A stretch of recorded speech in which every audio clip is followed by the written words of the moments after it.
일본 정부의 역사 교과서 왜곡은 어제 오늘 일이 아닙니다.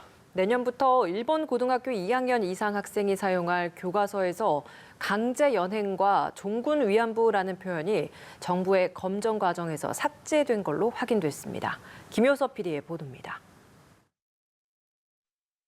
일본 문부 과학성이 교과서 검정 심의회에서 고교 2학년생 이상이 내년부터 사용하는 239종의 교과서가 검정 심사를 통과했다고 발표했습니다.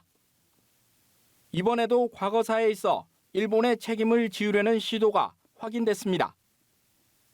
역사 분야 교과서에서 신청본에 있던 강제 연행 표현이 검정 과정에서 동원이나 징용으로 수정된 것으로 확인됐습니다. 강제로 일본에 끌려간 역사를 희석시킨 겁니다. 검정 과정에서 정부의 통일적 견해에 기초한 기술이 아니라는 지적이 나오자 출판사가 정부 방침에 맞춰 검정 통과를 위해 수정한 것입니다. 지난해 4월 일본 정부는 가기 결정을 통해 일본군 위안부 또는 종군 위안부라는 표현을 위안부로 쓰는 것이 적절하다고 발표했습니다.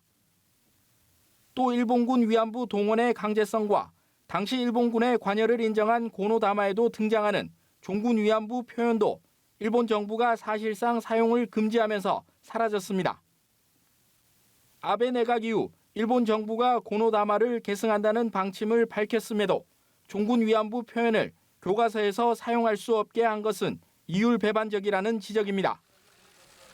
교과서들은 또 전후 배상 문제도 한일 청구권 협정과 한일 위안부 합의로 해결됐다고 강조하면서 최근 한국에서 제기되는 소송과 관련해 일본 정부의 시각만을 부각하는 내용을 실었습니다. 독도가 일본 고유의 영토라는 억지 주장 역시 이번 교과서 검정에서 그대로 반영됐습니다. 독도에 대해선 12종의 사회 과목 교과서 모두 독도가 일본 고유 영토라고 기술했고 12종 가운데 8종은 한국이 독도를 불법 점거하고 있다는 기술이 포함됐습니다. 이번 교과서 검정 과정에서 독도 영유권 주장을 모호하게 기술했다가 지적을 받고 수정한 사례도 있는 것으로 알려졌습니다. 연합뉴스TV 김효섭입니다.